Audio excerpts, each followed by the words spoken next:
Gusto nyo mga tol makita ang tagaluto ko? Ito tagaluto ko. Ang luto dyan niya ngayon ay ginisang patola na nilagyan ng ano ilalagay mo?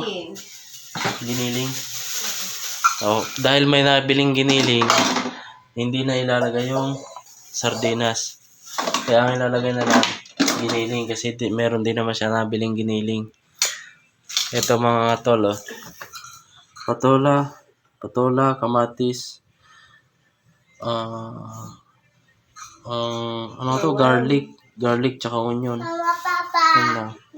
At siyempre hindi mawawala ito ang makulit na bata. Uwi na doon. At ito mga tol, nilagyan na niya yung giniling. Yung giniling niya kasi hindi fresh parang frozen. Alam mo mga tol, ang sikreto niya para masarap yung luto niya. Di yan marunong ang kodigo niya, tumitingin mo ng ginisa kung paano lutuin yung ginisang patola. Yan ang paraan yan. Wala yan yung tinatawag na snack knowledge. Stock knowledge. Yan, ang mga gawain yan mo.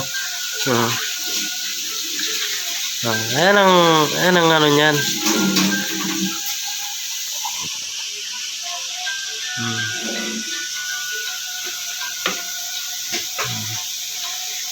Kasi yan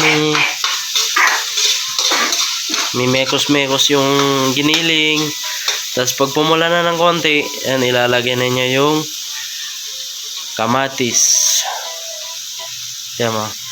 Sikreto niya, no? Wala yan stock knowledge. Kaya pag once na magluluto yan, titingin mo na yan sa YouTube. Titingin mo na yan sa internet kung paano. Ito naman isa makulit. Ito ang katulong yan. Ikaw, makulit na bata, bagong ligo, alas 8 pa lang, ligo na. Ay, ito na. Lakasan mo kaya yung apoy. Para mabilis magpumula yung niya. Ano sunod ilalagay mo dyan? Tubig? Pero mga tol, natatakot na siya, natatakot matalsikan ng pahinaan mo kaya yung apoy. Pahinaan mo. Ito naman isa makulit na bata. Yan, nilagay na niya yung giniling, tapos nilagay niya yung kamatis. At pangalawa, medyo mapula na yan, pwede na yan. Pwede mo na ilagay yung sunod mo dyan. Lagay mo na ng tubig.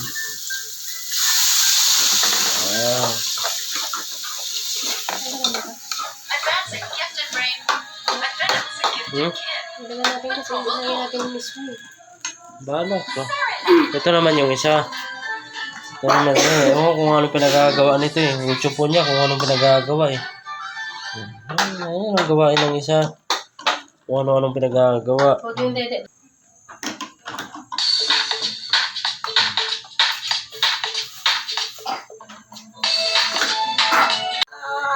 At ito na mga tol. Next step, ilalagay niya yung miswa dahil kumulo na yung tubig. Yan. Ang una niyang ginawa dyan, nilagyan na ng mantika yung kawali, pinainit, tapos nilagay yung onion, tsaka yung garlic muna nauna, onion, tapos nilagyan niya yung giniling, tapos nilagyan niya ng paminta, tapos nilagyan niya ngayon yung kamatis, saka nilagyan ng tubig. Nung kumulo na, nilagyan niya na yung miswa. Ngayon, ang next niyang ilalagay is yung patola. Nahugasan mo na yung patola? Ayan guys, yung mga sikreto niya, no? Kasi wala yan tinatawag na stock knowledge. Tumitingin yan sa YouTube, sa internet. Gawain niya, no? Ito namang isa, ang gawain namang isa ito, lumikot. Yung tsubo niya, kung ano-ano pinagagawa. Gawain ng isa. Sorry mga guys, mga tol, dahil ang daming labahin namin. Ganun talaga. Yan na, kumulo na. O, sige na, ilagay mo na. Pwede na ata yan. Ako guys, pag nagluluto, mabilis. Tsaka wala mga tingin-tingin dyan sa internet. Itong isa, kung kailan babae, saka walang alam sa pagluto. Asa lang sa internet. Titingin sa internet kung tamang pagluto.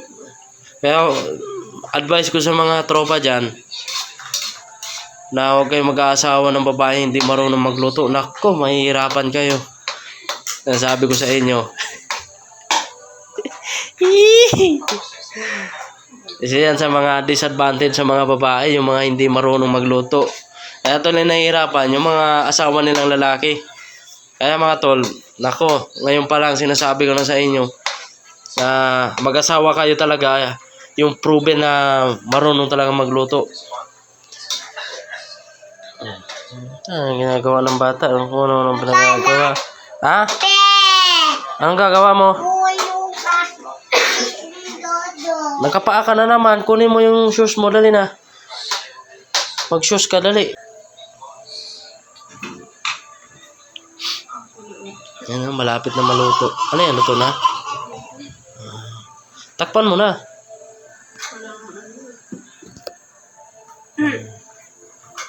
So, dahil malapit na rin mga tol, hanggang dito na lang muna yung video natin.